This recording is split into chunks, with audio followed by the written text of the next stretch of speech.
In the humid summer of 1877, the Mississippi River flowed like a restless serpent under a sky heavy with storm-colored clouds. Folks in the small town of Harrow's Bend depended on the old wooden bridge for trade, travel, and dreams beyond the river's reach. But the bridge had a reputation. Travelers whispered that at night, if you crossed without speaking a name into the wind, the planks would creak angry warnings, and some claimed a soul or two had vanished mid-crossing. Most folks believed it was just river superstition. But for Lila Carter, a bright 16-year-old girl with eyes like polished walnut and a heart full of determination, that superstition felt personal. Her father, Silas Carter, was the bridge keeper, the person responsible for repairs and watching over the crossing, and he had always said, "Lila, this bridge ain't just wood, it listens." Lila never understood what he meant, until the night everything changed. Silas Carter failed to come home one evening. His tool bag lay abandoned by the edge of the riverbank, one plank freshly replaced, but no sign of him. The only witness was the whispering current below. The sheriff blamed the strong current. The townspeople blamed bad luck. The bridge? It gave no answers. Lila stood before it, lantern shaking in her hand, her breath shallow. She whispered into the wind like she'd heard travelers do. Silas Carter. A sharp, groaning sound shuddered across the planks. The lantern flame flickered wildly. The river seemed to hush, listening.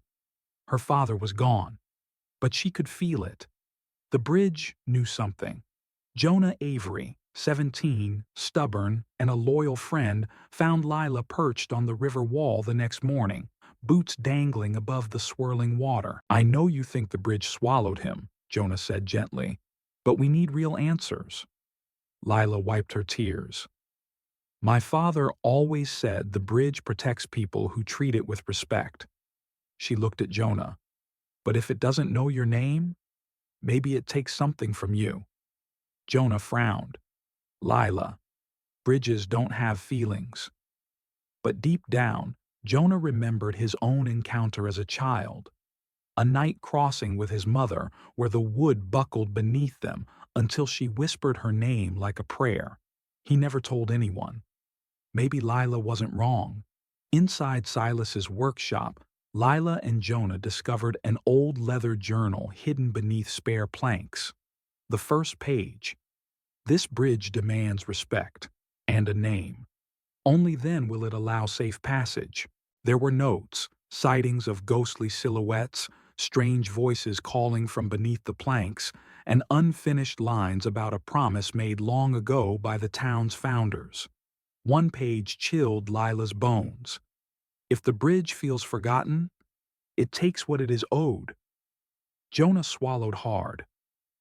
What if the bridge took him because people stopped speaking their names? Lila's reply was almost a whisper. "We have to bring him back." Lanterns in hand, the two crept toward the bridge at midnight. The moon cast long shadows that swayed like spirits dancing on the rails. Lila stepped forward first.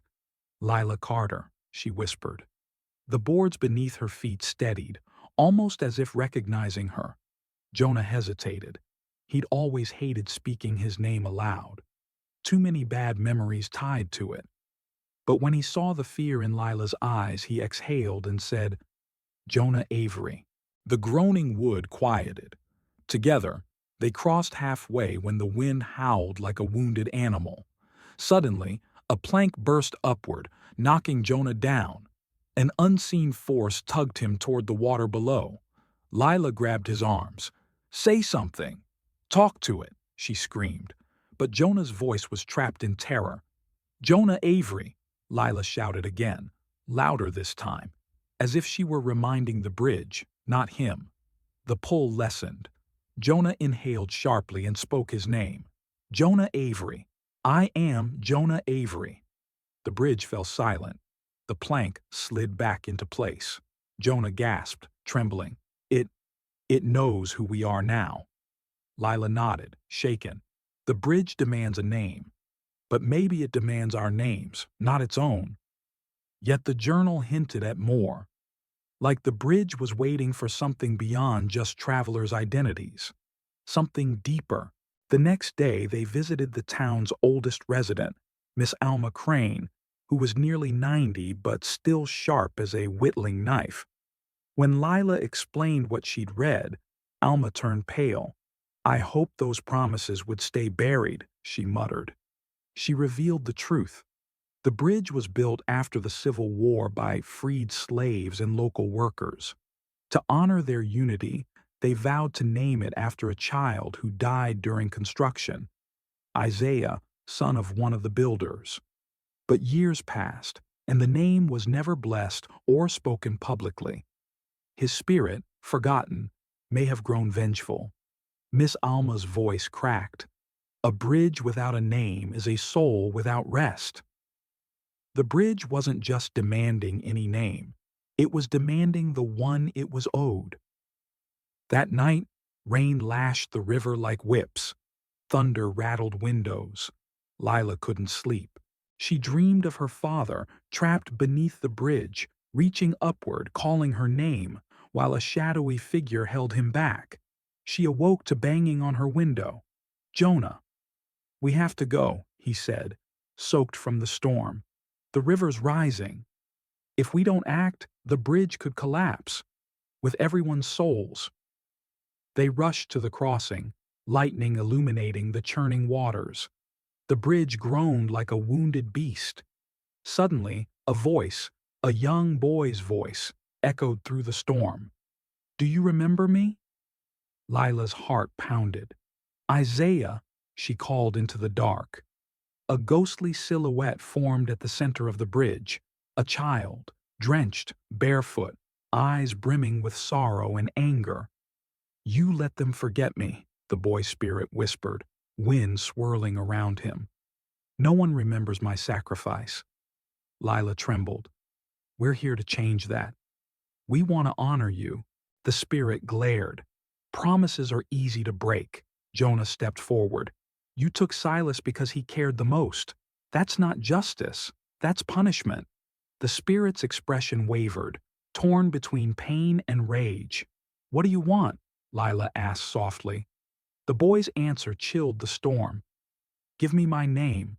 Or give me another." "Isaiah," Lila said. "We will name the bridge after you, publicly, forever." But the spirit shook his head. Words fade. People forget again. "I want a living name, someone who will carry my memory, someone who will stay." Jonah's eyes darted to Lila, fear showing what the boy meant. He wanted a life in exchange, one soul to remain behind. The wind roared, the bridge quaked, boards splintered like ribs cracking. Then, her father's voice cried out beneath them, "Lila, go home." Tears streamed down Lila's face. She knew she couldn't abandon him. But could she sacrifice herself to save him? Jonah tightened his grip on her shoulder. "You're not alone in this. We will find another way." But the boy spirit stepped forward, raising a hand, and the boards beneath Jonah began to separate again. The bridge demanded a decision. Right now. Jonah stumbled as the planks beneath him lurched open like a hungry mouth. A roar of river current surged beneath, threatening to pull him into the dark depths. Lila held tight to his jacket, but the storm wind whipped around them, stealing their strength. Isaiah's ghostly form flickered closer, eyes sad yet relentless. "One soul for another," he demanded. "Only then balance returns." Lila cried out over the storm. "Taking us won't fix your pain." The spirit's voice echoed like splintering wood. "Pain has no interest in fairness." The bridge trembled, and Jonah's grip began to slip. Jonah's fear paralyzed him, and that gave the bridge more power. His voice was the only thing that could save him. His name. But the memory of his father's drunken rage, shouting that Jonah's name was worthless, it chained his tongue. Lila leaned close, her voice fierce and trembling. "Your name matters. Jonah Avery, you matter to me." Her words ignited something inside him. Jonah shouted, "I am Jonah Avery. I belong here." The bridge froze. Isaiah recoiled as if struck. The storm paused its breath. Jonah scrambled back onto the plank, safe for the moment. Isaiah's expression shifted, not anger, but confusion. No one had ever defied him that way. The wind calmed slightly. Rain softened into mist. Jonah stood, shaking but determined. "I know what it's like to feel forgotten," he said. "My own father acted like I never should have been born."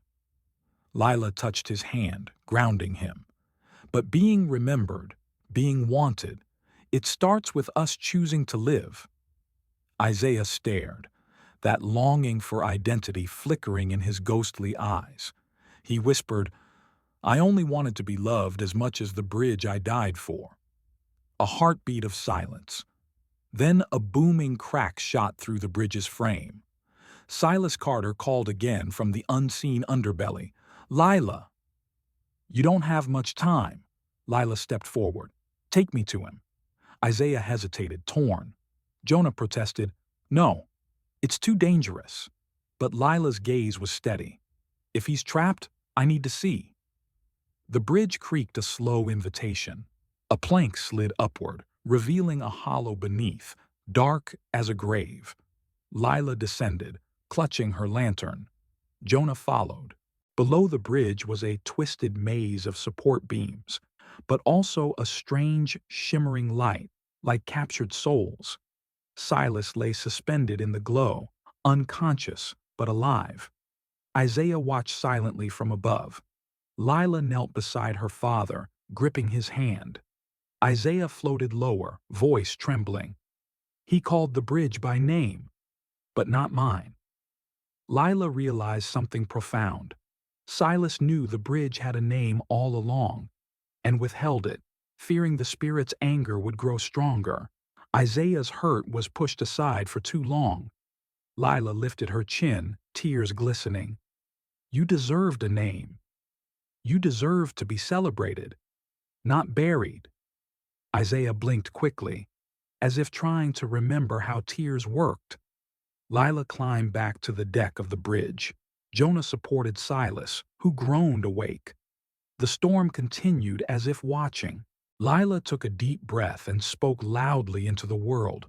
"From this day forward, let this be known, the Isaiah Crossway Bridge." Her words rang out, strong and alive. Jonah spoke next, voice firm. "May every traveler say your name and honor your sacrifice." Then Silas added, struggling but sincere, "Isaiah, thank you for keeping this town standing." The wind stilled. The river's rage softened. Isaiah's form glowed, the first time he'd been truly seen. Isaiah's ghost lifted his small hand, and the glowing energy beneath the boards released Silas. The structure steadied, storm fading into a silvery calm. Silas looked up at the boy's spirit. "I am sorry," he whispered. "We should have done right by you." Isaiah's voice was faint. "You remembered me, before the river washed me away." His form flickered as though choosing whether to remain or rise. But then, the bridge groaned again, not in anger, but warning. Isaiah winced. "The river, it still demands balance." The water below surged upward, trying to reclaim Silas. Isaiah struggled, fighting against the current, screaming, "No more taking! No more forgotten souls!" The bridge shimmered, the wood itself responding to Isaiah's will. Jonah reached out. "Let us help you." Isaiah shook his head. "My name has been given, but my story must remain to protect this place." A heavy realization hit all of them. Isaiah could finally rest, but he chose not to. Not yet. Isaiah's small body began to dissolve into light. He looked to Lila first. "You're brave. Thank you for speaking for those who can't." To Jonah, "Never doubt your name again." To Silas, "Keep the promise. Forever." Then he smiled. The kind of smile a child gives when finally understood. His voice drifted like a lullaby. No more lost travelers. I will guide them home, and with that, Isaiah became part of the bridge, a gentle guardian spirit instead of a vengeful ghost. The planks glowed briefly, then returned to calm, sturdy wood. By dawn, the storm was gone. The townspeople awoke to a miracle. The bridge, once damaged and feared, stood stronger than ever. A sign now hung at its entrance, freshly carved: Isaiah Crossway Bridge, named in love, protected in memory. Lila held her father close.